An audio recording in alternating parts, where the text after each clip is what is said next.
Bienvenue à la première vidéo du module CGM Sibionic GS3. Cette vidéo vous montrera comment poser et retirer le capteur GS3 et vous indiquera ce qui est à faire et à ne pas faire. C'est parti. 1. Article. Pour commencer, préparez les suivants. Un kit de capteur GS3 contenant un applicateur de capteur et un insert de produit. Et tampon alcoolisé, qui peut être inclus ou non dans la boîte selon les autorisations réglementaires en vigueur dans votre pays. 2. Posez le capteur. Scannez le code QR figurant sur la notice du produit pour télécharger l'application Sibionic GS3 ou télécharger l'application depuis la boutique d'applications selon votre smartphone. Créez un compte avec votre adresse email ou bien connectez-vous avec votre compte Sibionic existant. Suivez ensuite les instructions de l'application pour configurer votre profil et vos préférences.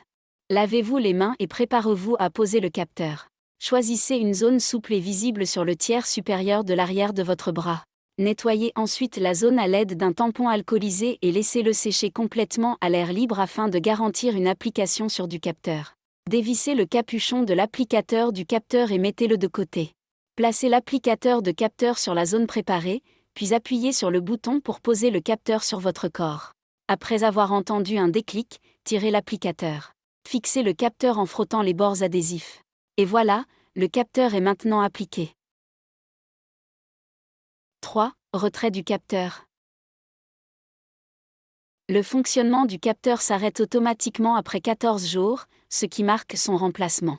Pour le retirer, frottez les bords adhésifs avec un tampon alcoolisé. Décollez délicatement le capteur et jetez-le de manière appropriée. Appliquez ensuite un nouveau capteur si nécessaire. 4. Affaire-end à ne pas faire. Utilisez un smartphone fonctionnant sous Android 8.1 ou version ultérieure, ou iOS 13.0 ou version ultérieure pour garantir la compatibilité avec l'application Sibionic GS3.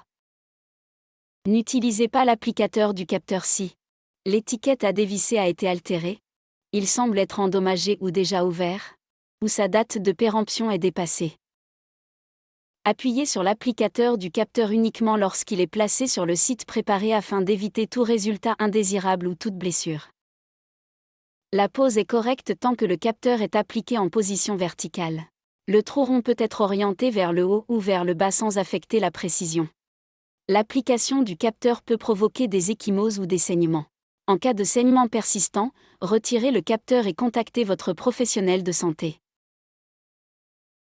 Dans cette vidéo, vous avez appris les étapes à suivre pour placer et retirer correctement le CGM Sibionic GS3. En suivant ces bonnes pratiques, vous favorisez une surveillance fiable à long terme, qui fournit des données précises pour guider vos décisions thérapeutiques.